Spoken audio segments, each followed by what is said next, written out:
ഞങ്ങൾ യുപിയിലെ സീതാപൂർ എന്ന് പറയുന്ന സ്ഥലത്ത് നിന്ന് ഇങ്ങനെ ലക്നൌവിലേക്ക് വരികയാണ്.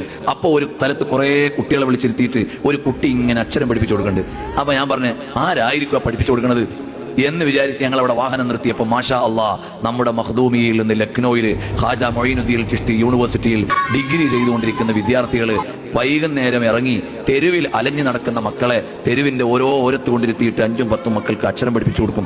അങ്ങനെ കഴിഞ്ഞ പ്രാവശ്യം ഞങ്ങൾ ലക്നൌവിൽ ചെല്ലുമ്പോൾ അവിടുത്തെ ചേരി പ്രദേശങ്ങളിലേക്ക് ചെന്നപ്പോൾ 100-200 മക്കള് അവരുടെ കുപ്പയിൽ താമസിക്കുന്ന അവരുടെ വീട്ടിലെ വീട് എന്ന് പറയാനില്ല, ഷെഡിന്റെ ഇടയിൽ നിന്ന് ഒരു നോട്ട് ബുക്കും വലിച്ച് ഹോംവർക്ക് ചെയ്ത് കൊണ്ടുവന്ന് കാണിച്ചു തരാം, ഞങ്ങൾ എഴുതി നോക്കിയിട്ട് ശരിയിട്ട് തരാൻ, ഗുഡിട്ട് കൊടുക്കാൻ. ആ കുട്ടികൾ സ്കൂളിൽ പോകാത്ത മക്കളാ, സ്കൂളില്ലവർക്ക് നമ്മളെ ഇവിടുന്ന് പഠിച്ച നിങ്ങൾ ഓരോരുത്തരും തരുന്ന ചില്ലറ കൊണ്ട് പഠിപ്പിച്ചെടുത്ത മക്കളാണ്. ആ പോയിട്ട് ആ നാട്ടിൽ അക്ഷരം പഠിപ്പിച്ചു കൊടുക്കുന്നത്. അവർ വിദ്യ നുകർന്നു വരട്ടെ, രാജ്യത്തിന്റെ പൗരന്മാരാവട്ടെ, ശില്പികളായി വരട്ടെ, ഭാവിയുടെ നേതാക്കളായി വരട്ടെ. ഈ പ്രവർത്തനങ്ങൾക്കൊക്കെ നിങ്ങളുടെ എല്ലാവരുടെയും പിന്തുണയും സഹായവും വേണം.